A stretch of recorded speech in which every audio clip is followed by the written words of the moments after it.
Hello, everyone, and welcome to the Expanding Boundaries International Lighthouse Podcast. I'm Letitia Nolte. I'm the founder of Expanding Boundaries International. In this episode, we will be talking with Robert, and he'll be sharing with us how about his organization and interning abroad and teaching overseas and stuff. So that's basically it, and we hope that you're gonna enjoy our conversation and to learn more and in hopes that the information that we're going to give you today, you will tap into it and then move it to something great for your life. So now back to Robert. Hi, Robert. Hi there, Tisha. Thank you for having me. Thank you for coming. So for a little bit background, we met on Instagram and he's really like an avid supporter of international education, but I won't say much about him. I want him himself to tell us who he is and get a little bit background. So over to you, Rob. Yeah, great. I'm a teacher. I am currently a high school French teacher in Salem, Oregon, in IB program. I've been a teacher for the better part, or maybe a decade now. Yikes, that number keeps creeping up. And so I started Andego Internships abroad as I worked for several years with a nonprofit out of Portland, Oregon. And we kind of hatched this idea to send students to France to be English teaching assistants in schools to get linguistic immersion, to have this experience. And unfortunately, due to the pandemic, that nonprofit closed. And so I, as a teacher and seeing the amazing impacts that this program had on my own students, didn't want to see the program go away and decided to, while also teaching online during a pandemic, to also launch this business to help facilitate the types of exchanges that I was able to have as a student and the types of experiences that I've had my own students have as well. Wow. Yeah. So to pick back from what you were saying, your school and your kids had this organization in your community, but the pandemic had caused them to close their doors for now. And out of that, because you have this great passion, you still kept on to continue. So how has it been for you? Like, what is the name of the business that you have started? And just to give us a little bit, I guess, information on that one right now. Yeah, of course. So the name of our program is Andego Internships Abroad, and the nonprofit that we used to work with was Andeo, and so it's no coincidence that our names are very similar. I definitely wanted to pay homage for all that they've done in helping me and my students. But yeah, Andego Internships Abroad is our program. And then you were asking about what our program is Yeah. specifically. Yeah. So we, like I mentioned, we send students on gap years, whether it's right after high school or students looking to take a break during their college career. So they go on gap year internships and they work in one of our French partner schools. Right now, we're working predominantly in France. We've been talking to a couple other organizations centered in other countries, Spain and Costa Rica as well, to expand where we're able to send students for these experiences. But students or interns then go abroad and they're English teaching assistants. So they're not full on English teachers. They have a lot more support. Mhm. And they're able then they take half the class and lead discussions. They do after school study groups. As they get more comfortable, they might start planning their own lessons and units. I know we have a couple of interns abroad right now that did like a Spirit Week unit and focused on high school culture in the United States. And yeah, so that's essentially the program. And at the same time, so those interns have a professional element to their time abroad, but then also have host families. We make sure to find them local host families, at least on the weekends, so that they really have that cultural and linguistic immersion that's so essential in spending time abroad as well.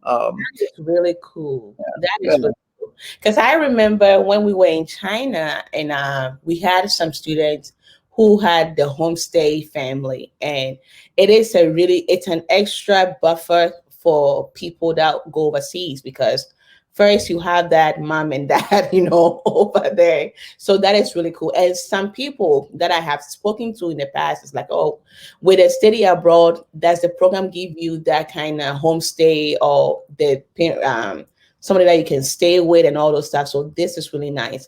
So is there any requirement? Like, what does it take to really be an Andego intern?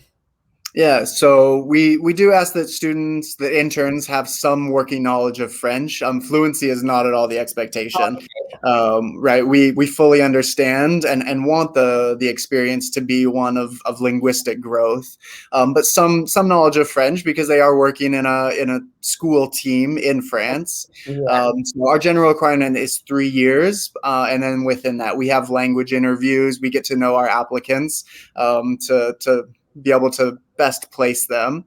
And then the only other requirement is that they are able to receive a deferment from their college or university. Okay. On face value, a lot of our students and a lot of families, that's kind of a scary part for them, because a gap year isn't it's not really commonplace at this Yeah. point. I think in Yeah. our culture there's such a heavy push to go straight from high school to college, and and if you stop at all that you're gonna not come back, which isn't generally the case, and even universities more and more are encouraging students to pursue gap years. There's several universities that really push for students to take gap years, to grow individually, and to gain a lot of experience as well and skills. So It is true because for our organization, one of the things that we keep telling people is that why wait and spend 1 year undecided in college,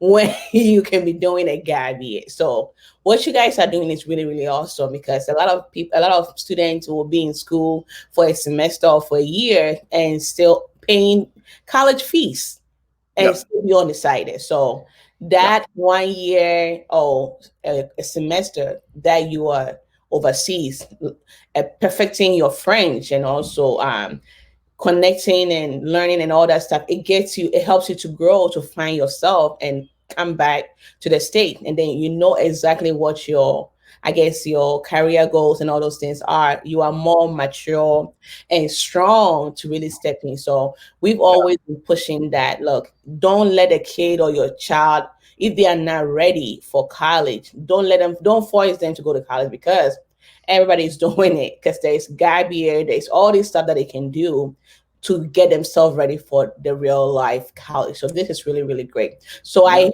heard from what you were saying that you deal with college students, right? Not high school students. Correct. Yeah, it is. The bulk of our interns have been high school graduates, so right Okay. after high school before they enroll in college. But the requirements are anytime during their college career. But Okay, that's cool because most what you might call it is I remember one time we were in New York and we had this presentation about study abroad, Gabby and study abroad, and giving out all the U.S. government programs out there. And we had a high school student that was like, "I'm not ready for college."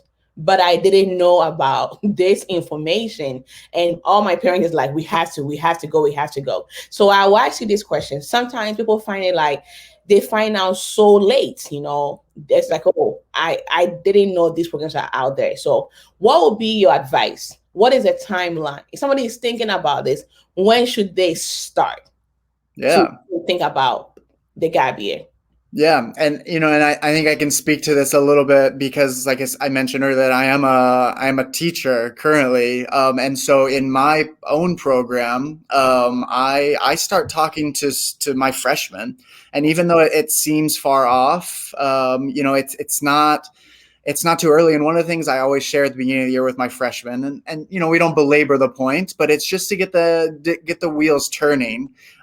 Is I show them a PowerPoint slide, basically a list of all of the students that I've had in the past that are doing something with their French, whether it's interning abroad, whether it's studying abroad, whether it's a religious mission abroad, whatever it is. And I think that especially for a language like French, but even in Spanish, that the promise is always so far off, right? The promise is always, when you have a job, this will be useful, and when you do this, this will be useful. Yeah. And for them to realize that that doesn't have to be the case, and that having an experience like a gap year or a study abroad or even a summer trip, I take students every other summer, and we do homestays, and we have to find a new organization now that has closed. But I really think that again, going back to that homestay element, I would echo what you said. I would so strongly encourage any program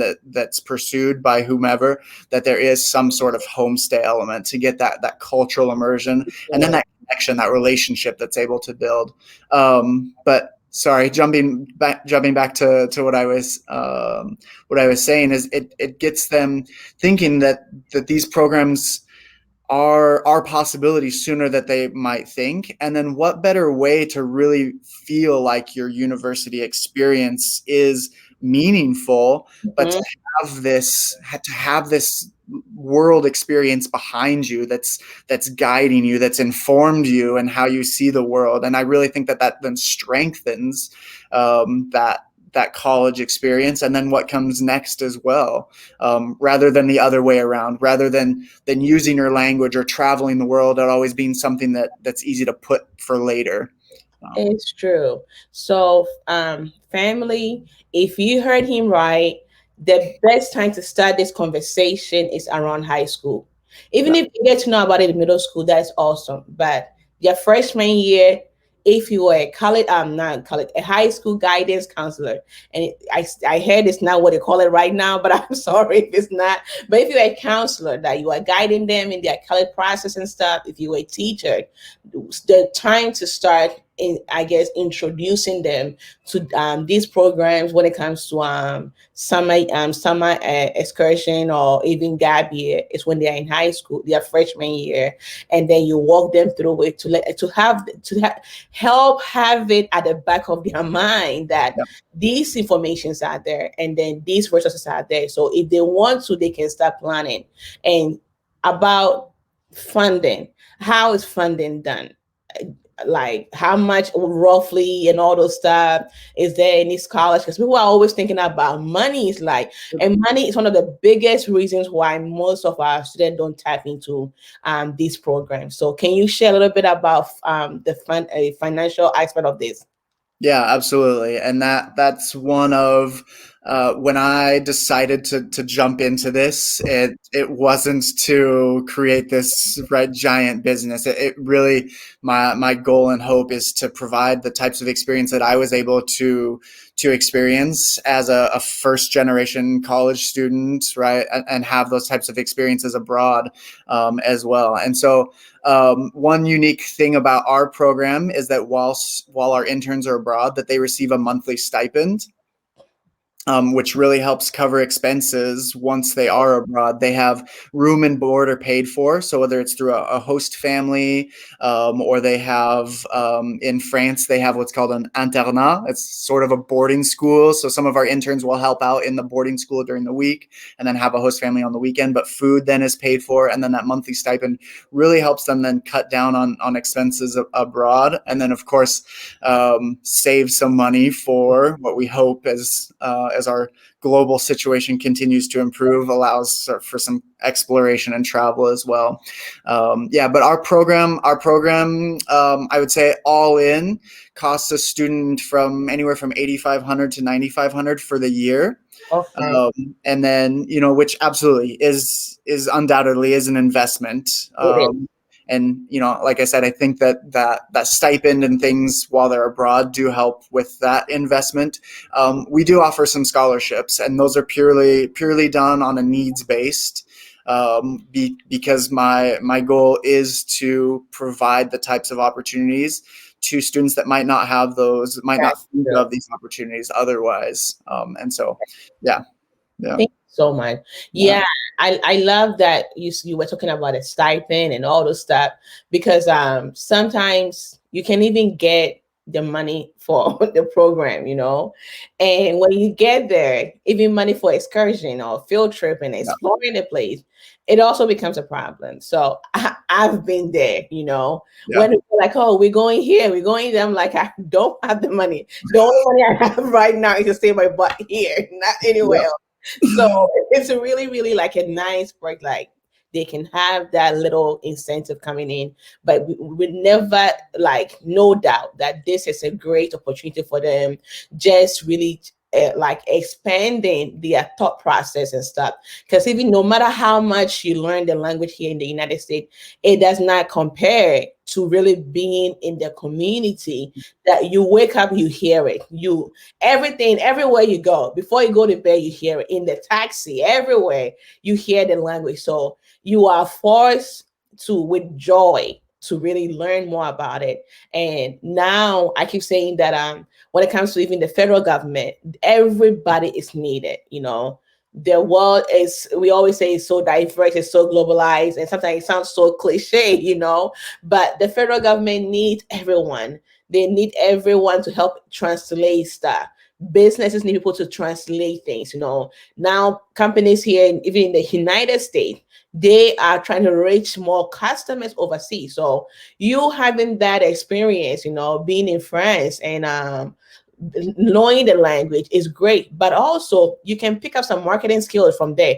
How are the people, how do they behave, how is their politics like, you know, do comparison of politics and stuff, and bring that experience back home here and be able to use it to help these businesses here to really market or reach potential clients. So this is really, really a great experience. So I don't think I heard you talk about, I heard you said they will need to be from right after high school and then getting ready for college and stuff.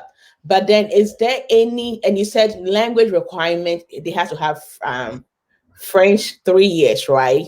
Yep. And yeah. So the other question that I have is that they have this kind of like certificate or whatever that you have to get to be able to teach overseas or whatever it is. Is it something like that, or what is it? Do you need any certifications or anything like that to do this? No, so there's no certifications, no requirements like that to participate in our program. Like I said, our interns are language assistants, so they Okay. have a classroom teacher that they have a lead teacher that's kind of their go-to person, and Okay. so it is more yeah, it's for the experience. We're tossing around, and we've been in contact with a couple of universities as well as some other organizations to provide like teaching English as a second language, like certification or credit. And those are things that we'll continue to develop. Okay. But no, as far as requirements, and we walk interns through all the steps to getting their visa and all the other sorts of That is cool. That is necessities. Yeah. that is So cool. Yeah. we yeah, So we really want to. Sorry, we want our young people to be able to make the most out of the experience, and so we're absolutely there through the application process, through figuring out what school they're going to be in, and even before that is really getting to know the applicant and be able to place them with the best school. Our partner organization in France has worked with some of these schools for 40 plus years, oh, and we're constantly updating our school profiles so that as we check in with returning interns to understand what their experience is like, in order to better fit the next year's group of interns with a school, both in regards to what they're looking for, as well as what the school is looking for, and trying to find that compatible. that is nice. So what will you say somebody apply?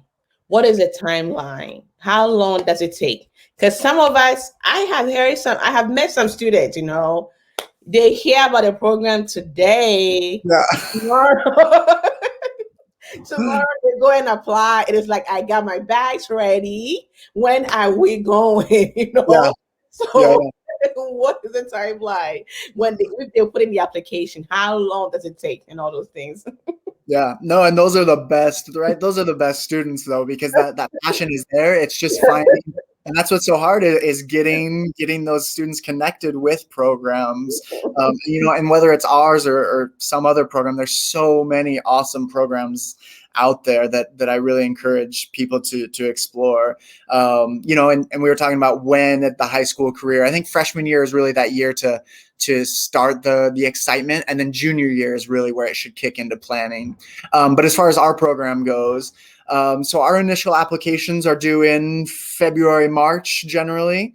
And then we have a more detailed application that comes a little bit later with a language interview. And then our interns generally find what school they're going to be placed in May and in June. And then from there, it's like go time for getting their visa. There's a whole bunch of bureaucracy to get through. And that's where we, with our experience, are really to help help interns through that process. And then we have a pre-departure orientation in August. And then late August, our interns head out for the year. Oh, wow. So I would say right now we are in February. So if somebody's thinking about going with you guys, it'll be probably next year, right? Yeah, I mean, if someone hears this and they're like, yes, absolutely, that is my program. I encourage them to get in touch, but probably next year is the safer bet to be able to make sure that they fully understand and consider their options. Yeah. Okay, that is cool. So we always also sometimes have parents, that have this big fear like, oh my God, I'm going to let my child go overseas. So what are some of the assurance that you have for them? Like, do you have, I don't know how, if I'm wording this right. It's like, how do you incorporate or involve the parent to calm them down and all those things? Yeah, absolutely. So, I mean, there's, some basic obvious things like having info nights and being readily available. And then throughout the entire program, and the emergency contacts and parents are able to get in touch with us by phone, by email. So those little things that obviously can't be looked over. I think the other thing, knowing that our partner organization has had these long-standing relationships with these schools, and that these are really solid schools abroad, it should also be a reassurance as well. I think the other hesitation oftentimes comes with the idea of a gap year, as we were talking about that push being so strong to go straight from high school to college. And, if you take a year off, then you're not going to end up doing anything. You're not going to go to school. You're just going to, bum on my couch for the next 10 years. And so, in that sense, then pointing parents to resources, to experiences of other interns, of other gap year alumni, their parents as well. And that's one of the really cool things that we've implemented is a participant forum, where past, present, and then prospective interns are able to connect with each other. And so not only does that allow for past and present interns to kind of pay forward the experience, it also helps calm nerves of parents, get prospective students excited and prepared as well for the experience. Because as much as I talk about it, right, right, it's just, it doesn't have the same, it doesn't resonate the same. So, yeah.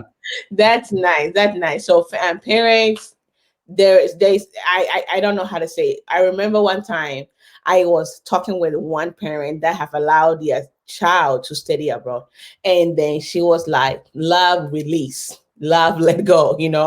When you love somebody, you have to allow them to explore, to grow. So as much as we love our kids, it's like, oh my God, I want them all close to us.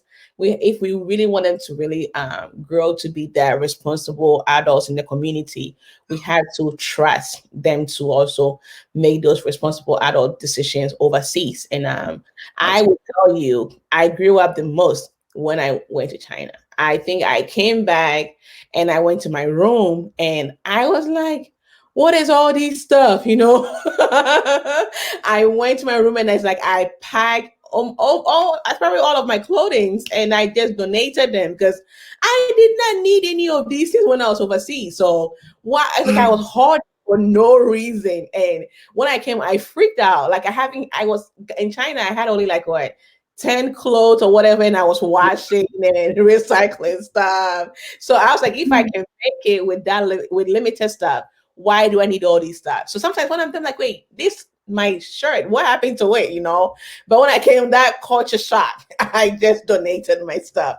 Yeah. So, and back home, back when you overseas, there's no mom and dad, so you become very, you are very much aware, and it's like your maturity or your growth level is just like if you were 80% grown, now you're gonna be like 120% grown. So that your responsibility level gets higher. So Yeah.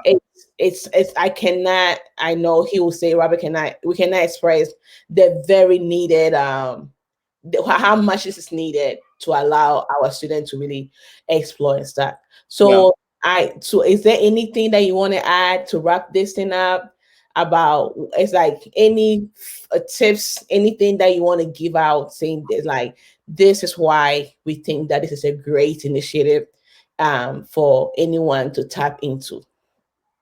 Yeah. I think it comes back to there's so much of the world, right, that is available. And travel and tourism is amazing, but there, as you know from having been abroad and in China, and there's no experience that can replace that immersion and the connections that happen, and the understanding of other cultures from having lived in it, experienced it, and created connections and relationships with people in those cultures, which then it creates that desire to know more. And whether that desire manifests in other opportunities abroad, or whether it's simply this love and this connection with a language that you have that doesn't even necessarily have to be professional, right? That's the amazing thing about a language. And once you have a language, it's something that someone can't take away from you, right? It has to be nursed, it has to be protected and guided, right? But it can't be taken away. And whether it's just flipping on Netflix in that language, or reading, or a conversation circle, but it's something that's very, very personal and very intimate, that sticks with you, and that connection. I often tell my students, not to offend any mathematicians, uh, most people don't get together with their friends to study math and do math problems. But you can absolutely, like, language absolutely serves that role in creating connections between us. And then that easily flows into the importance of language in developing a more understanding, a more cohesive world, Yeah. as well. So Yeah. Thank you so much, Robert. So he said it. It's really you forget about even learning French or adding more experience to your French. The fact that you are taking on that different environment is life changing. And we always say that there's so many people, like when you go to the boardroom, people are coming from different parts of the world. And if somebody is in your company or your job and they know French and you know French, it just start linking you up to all that conversation and all that networking and opportunities that comes for you. So I know he like the passion is there. You can tell that this is something that is needed. This is something that is like money cannot buy. And if you are really thinking about this, we are the beginning year of 2021. And 2022 will be an amazing time to really do this program. You can start now, budgets for like 10,000. If you're able to save some of the remaining balance, that is awesome. And start. There's so many creative ways you can start raising funds. I've had one student that went to Botswana, and she said she had from dollar to 100, and anybody that would donate $1, $2, whatever. And then out of that, she brought gifts from where she went, and then gave it to people that donated. So she brought something of the place, so they also receive something. There are so many creative ways that you can raise money to make this thing worthwhile. And he said there's some scholarships out there that you can also tap into. So definitely, this is a no-brainer. We cannot stress it out. And the fact that There, you're gonna have a homestay, the cultural immersion, have a family over there for the weekend to really just connect with and be in the school. And then on top of it, you get stipend. It's not every one of the programs that do that, you know. So this is really, really like a great opportunity for you. And the fact that they have a community forum that when you come back, it's not like, hey, you are back, bye. You get to be part of the community and then you share your experience and help out. And I'm sure that when you come back, whatever jobs or whatever career goal that you have, they will be willing to help you out to walk you through it. So we will say that definitely look into it. And the information is at the bottom part of our screen, at the bottom of our screen. So definitely please look into it. And if you need any help, Expanding Boundaries is here. We're gonna have this information on our website, definitely, and we'll be posting on our social media site also. But if you need help, definitely reach out and then we will connect you to Robert and his team. Okay. Thank you guys for joining us today. Thank you.